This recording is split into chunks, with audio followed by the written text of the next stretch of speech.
Hi everyone, welcome back from spring break. I hope you have all come back with a renewed sense of energy for that final push towards the end of the semester. So, where you should be at this point is that you should have a good understanding of how to use your camera, how to expose things properly, and how to use the technical functions on the camera to better express or better communicate what you want to say. You also should be fairly comfortable in Photoshop and should be able to crop and make adjustments to your image to better support your interpretation of whatever the scene is or the subject is that you're offering to the viewer. So with that being said, we will start out with Angela's shot. And we are working with landscape images here. And in her statement, she tells us that she's trying to show us some of the beautiful things or the beauty of Buffalo, despite what maybe would be considered flaws or imperfections to some people's eyes. So I think the thing that really strikes me most about this image is the contrast between the really, really blue sky and the very white, clean snow, I guess. And I think in many ways it is crisp. There is a pop to it that our eye is attracted to these colors that are going on in the image. And I think that is essentially is what is at the root of the aesthetic pleasure that we get out of this image. So this bright color, this vibrance, this saturation, I think is really what is working for you best here, Angela. I think there's also a few refinements as you move forward that you should be aware of. I think this chair in the lower left-hand corner kind of feels sloppy. It's hanging out half in, half out of the frame, and the color of it, the orange, really draws my eye to it. So while we've got all this great stuff going on up here, we have it kind of being pulled away from this orange that is really kind of vague in its purpose in that part of the frame. So I would ask you to consider probably cropping this out and really being aware of what's going on at the edges of your frames. I think everybody, as an early photographer on the introductory level, we tend to forget about what's going on here and what's going on here, and we get so focused in on this area here. So watch your edges. And then the second thing, these trees, they feel like they're growing out of nowhere, as opposed to this tree right here, where it's actually surrounded by some of the ground or some of the snow. So we use the terminology that the tree is grounded in this instance. And I think we'd like to see these two trees grounded here also.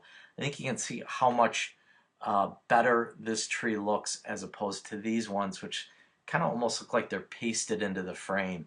You know, they don't have a point of reference as to where they're coming from. So just pay attention to these little things. These are minor things, but as we push towards the final portfolio, those are really the make or break elements of your images. We want to refine these things and make sure everything within the frame is contributing to the overall message that you are communicating to the viewer. So good work here overall, and look forward to seeing your stuff next week. And next up here we have Anna's images, and in her work we've got our classic sunset going on here, and I especially love the color that is reflecting off of this water in the foreground, and it kind of emphasizes all these little ripples in the surface of the pool. That textural element I think works really well with the waves and even the palm tree that's going on in the foreground here. Lots of beautiful, nice, clean sky up above the sunset. So the color here is the thing that really attracts me the most. We've got this pine tree or this palm tree in the foreground that I think works as sort of an additional element, a place for our eye to go and give us a little something extra to go along with that sunset. And I think perhaps my favorite part is this, I don't know if this is a rope or part of a fence or whatever this is going on in the background. I love those undulating patterns that are going on there. That again brings a level of interest to the image. The one thing here, Anna, that again, kind of just goes back to Angela's images also. What's going on in your corners here? I'm not sure this ladder from the pool is working so much here, especially because you've got it half in and half out of the frame. So we either want to include all of it or none of it. And then the border of the pool or the edge of the pool here, again, I don't think that works at all. And it's a real easy fix in Photoshop, actually, if you're not against doing something like this in Photoshop.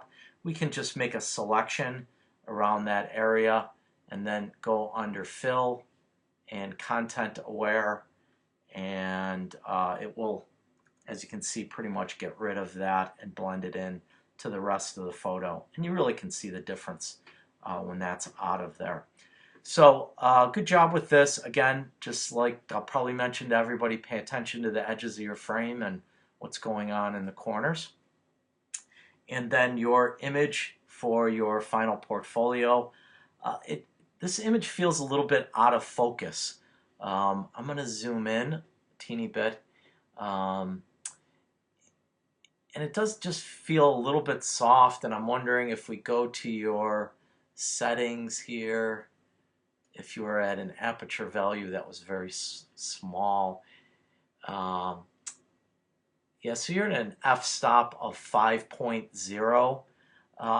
I think for these macro shots or these close-up shots, you need to be working at an f-stop of probably 11 or so, which would mean your exposure is going to become maybe a half a second exposure, which if you do that, what is going to happen is that you are going to get movement in your image. So to solve the whole movement riddle, we want to put our camera on a tripod. So I think this week what I'd like to see experiment with is doing some long exposures with some high aperture values. So maybe an aperture value of 11, an exposure of a half a second, and then you can also bring that ISO down, which I think is going to eliminate some of this noise, which is that stuff, that sort of fuzzy looking stuff in the picture. That's making it look a little soft and out of focus. If you think back to some of the earlier images that you submitted on your midterm, they were really sharp and very crisply focused. And here, just overall, it lacks that same punch and sharpness that you had in those earlier images. So let's try experimenting with the tripod on this, do some longer exposures, and make sure that tripod is really tightened down so the camera can't move at all. So good job here, and look forward to seeing your work next week. Our next image up here is Ben's photographs, and he has a picture of a hockey player that has gotten stitched up or had an injury to the chin. And what I really love that is going on in this image is there's sort of a relationship between the foreground and the background. In the foreground, we've got the person who's bandaged up and has sort of a serious look on his face. And then we've got someone in the background who's out of focus, but we can still tell that there's enough of an expression on there that there's sort of a smile on his face. And I think it speaks to the nature of the locker room, where we have sort of this contrast between the very serious nature of the game and the physical aspect of it, and the more jovial camaraderie that exists between all these guys that basically are spending a season or more together, fighting through things like this and being together as a team. So great job on this image, Ben. Love the fact that he's in sharp focus, the background's out of focus, he's the primary element of it, but we've got these surrounding details that really establish a narrative and communicate a little bit more to the viewer than just, a guy who got hurt. So I think you did a great job on this, and this looks like it is going to be a solid addition to your portfolio for your final project. So good work here. And next on our list, we've got Devin's images. And Devin actually asked me a question about HDR photography, and rather than address him individually, I wanted to talk to the whole class about this for a moment or two. If you guys don't know what HDR photography is, it is just an acronym for High Dynamic Range, which basically means that we are sort of extending the area that is visible to the eye. So typically in an image like this, the sky might be really colorful and sharp, but this area within the boat here would be very dark. By using this HDR technique, we can have some light in the sky, but also reveal some of these details that normally would be hidden within the shadows of the photograph. So Devin asked me if it's all right to use HDR stuff in your projects, and I would say absolutely. Go ahead and use HDR stuff. The one caveat that I would toss out there is that I think it's going to be difficult to have a cohesive or linked group of images if you do half of them as HDR and half of them as non-HDR. So I think the question really is better asked, can I include one or two images of HDR and the rest as is? And I don't think that's going to work, because HDR does very much have a specific look to it, and if you throw it in with other images, it's either going to make them look not as successful or as aesthetically pleasing, or it's going to make the HDR images look overly manipulated, and they're going to seem almost kind of fake or phony. So you have to pick one direction and go with it, and whichever way you go, I'm totally comfortable with that, as long as they support the overall project statement or thesis, or what specifically you're looking to communicate with your images. So I personally think that HDR here works very well. It really brings out the rust in this old tugboat. My eye is very much attracted to what's going on here up in the wheelhouse of the ship, and I think it's a really aesthetically pleasing image. The only concern I have here is this area, the sky is kind of blown out. Without seeing the actual original camera raw image, I would have a difficult time figuring out whether this might just be a HDR problem, or if this is something that just got lost in the processing. But I think I'd like to see this just have a little bit more color to it.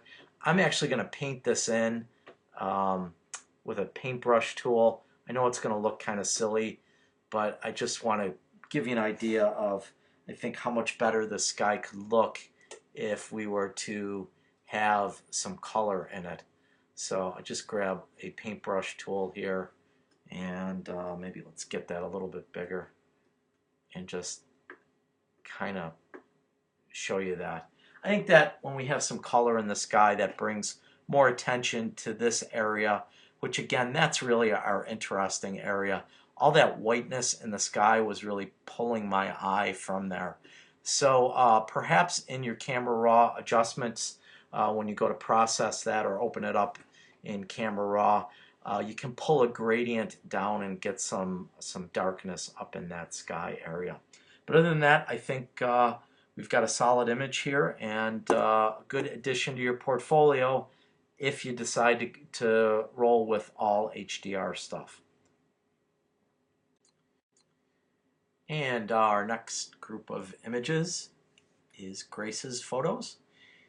So first of all, we've got a wonderful landscape image of the river, and it looks like shooting towards the falls or maybe upstream here towards Grand Island.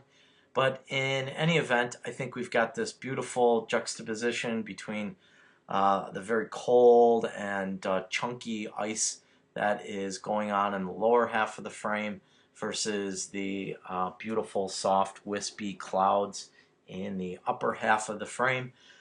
The other thing that I really love here is we've got these four power line towers, excuse me, that give the frame here something more than just landscape. It talks a little bit about the industrial nature of this area, and perhaps even a little bit about how the power from Niagara Falls, in other words, the electricity and the energy, plays an important aspect or a vital role within the landscape here.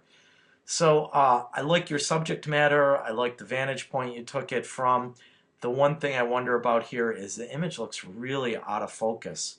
And I thought that you sized it incorrectly at first, but I went in and it is sized correctly. It just looks like it's out of focus. And I don't know whether you just were not focusing the camera correctly, or the camera wasn't locking onto something here. But when we zoom in here, you really can see that it's pretty badly out of focus. So really check your focus and make sure that perhaps your autofocus is on, or if you're manually focusing, really concentrating on getting these areas in focus, because as of now they are definitely out of focus. Which, talking about your second image, which is your project image, the same thing's going on here. It's out of focus also. So this is going to be a really big issue for you, because you just can't, for your final portfolio, have stuff that is just this out of focus. I'm looking here to see if there's some information on here that might tell me whether, it's not a matter of movement or blur, because your shutter setting is very appropriately high. I don't see whether your autofocus was on or not here. Just looking at some of this stuff, bear with me. And yeah, I don't see any info that would give me any clues to what's going on here, other than perhaps your camera autofocus was switched off and you thought it was on. So I would encourage you just to check that. The other thing here is that I think that we can zoom in a bit into just like this area here. I think that's the really interesting thing between the sign, the rust, and the graffiti on the train, sort of that wonderful patina, and then these trees that really create a perfect window for us to look through and have our attention focused right on the train and the beautiful markings that are on it. So again, just like everybody, I think you're just including too much in your images, and you got to get some of this stuff that's not really adding any value to the image out of there. So a couple things to work on this week, especially that focus issue. That is a big one here, Grace, and if you're having some problems with this, and if it continues to go this way for you, make sure you get a hold of me. Either give me a buzz or shoot me an email, and maybe we can get together and look at your camera and see if we can figure that out. So take a look at that and get back to me on that. All right. Next up, we have Junkie's photograph, and what he wants to communicate to the viewer is the approach of spring and sort of this change of seasons here. And I think you did a great job of it. I love the low vantage point, which brings emphasis to these areas where the snow is melting and sort of the grass is beginning to take root and reassert itself within the frame. I think your composition is beautiful. The way that you've arranged it, that so that we have these trees that create a psychological line that pushes our eye deeper within the frame. All of those things work really well. Perhaps I would crop the image to right here, maybe something like that. And then I think I might want to darken the sky up a little bit in this image. So we have something that looks maybe a little bit more like this. Because I think the blue really plays an important role in the communication of spring and that idea of sort of light being injected back into the landscape. So great job here, Junkie. I think you are doing a good job here, and you are well on your way towards putting together a strong portfolio. So good job this week. And then we have Molly's images. And her first image is a landscape shot for the assignment here. And Molly says, you know, this is kind of a typical landscape shot, but she really loves it. And I do too. And I think the aspect of it that's just really appealing is sort of the variety of all these geometric shapes that are going on in the photograph. You know, we've got the squares, the rectangles, and then of course this one peak from the church. That I think that really is kind of the key to the success of this image, is that we've got this one shape that breaks up all these other squares and rectangles that are going on in the frame. Again, kind of like everybody, I think maybe the image here could be cropped a little bit. I'm sorry, let me just step backwards here. I think that this part of the image here could easily be cropped out, and then we just sort of focus in on this spot right here. The fact that this image is tilting, or I'm sorry, this building is tilting, kind of makes me want to focus in more on this part of the frame. By the way, you can get rid of the tilt in the buildings by doing this. Let me just step backwards a second. Go under Filter, Lens Correction, and then in the lens correction here, if you go to Custom and see Vertical Perspective, if you just take this vertical perspective and, I'm sorry, shift it the other way, you can see how now this building has been straightened up. Of course, now you've got the problem here with these other buildings that they're tilting. So it's kind of a little bit of, you know, you have to play around with it a little bit to get everything sort of exactly the way you want. But just kind of a rough example here. Let me go back, sorry. And you can kind of see how he's straightened that up a little bit. You know, again, it's skewing some of these other buildings, but at least that gives you an idea of how to fix that tilt in the building. You know, of course, we want to come back and work with some of these other things here and straighten them up.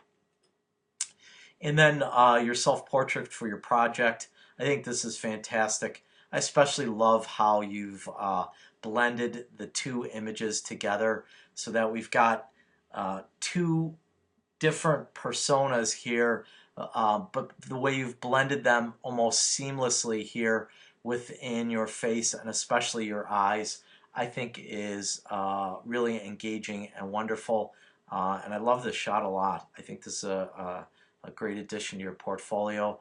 The straight ahead stare also is pretty fantastic, how you're looking just right directly in the eye of the viewer.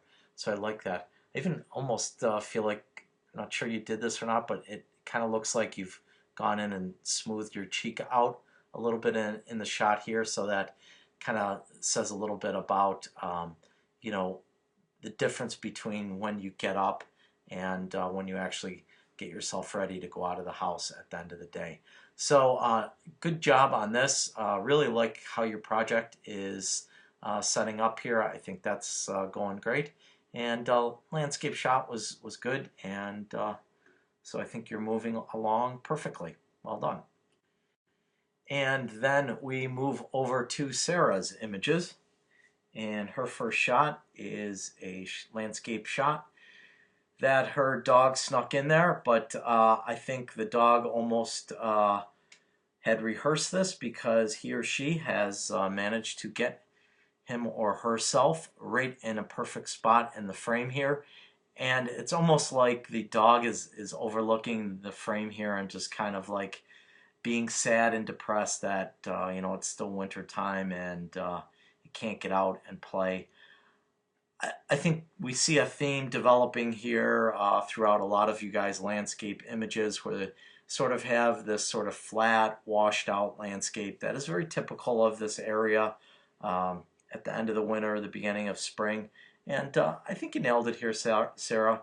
And again, I think the dog here was the perfect touch, especially how he's looking out. Maybe I would have loved it if he was looking this way rather than that way.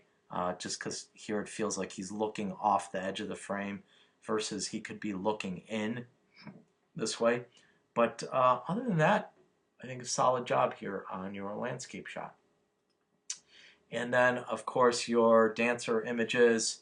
Love the lines going on here. As I've said many times before, I think you have a really good awareness of light, and this door, the shadow that it throws on the wall is fantastic.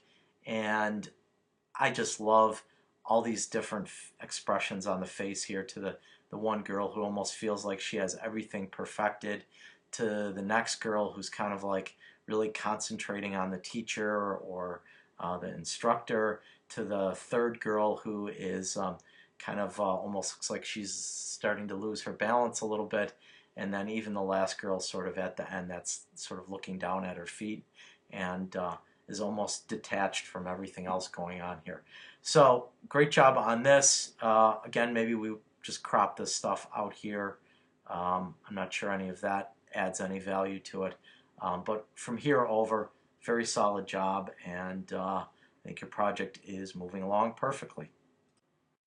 And then, last but certainly not least, is Shannon's images. And she's got, looks like Delaware Park here, very empty, deserted.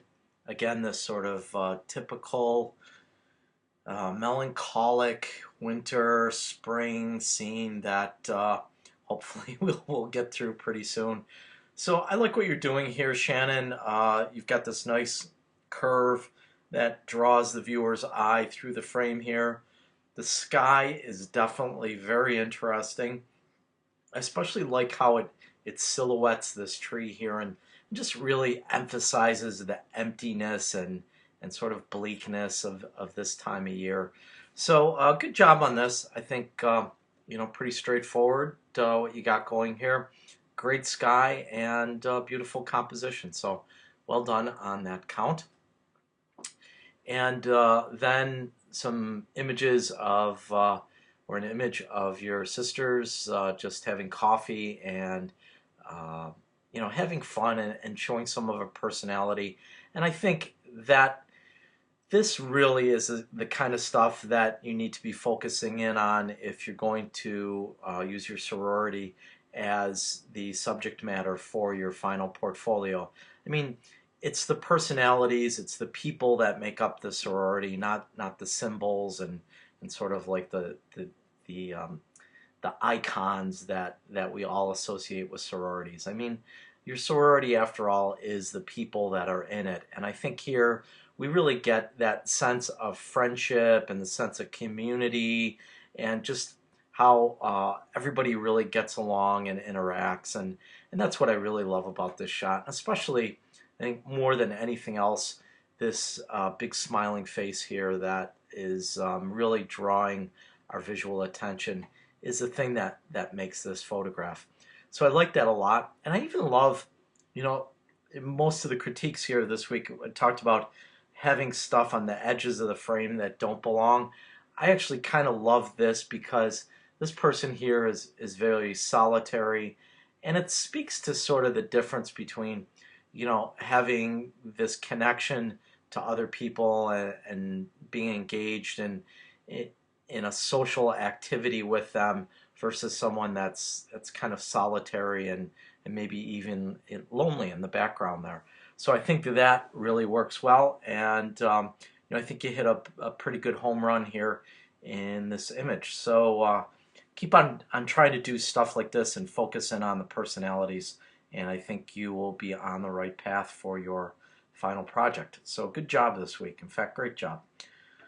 So with that will conclude our critiques for the week. Of course, if anybody has any questions, shoot me an email or give me a buzz. Have a great weekend.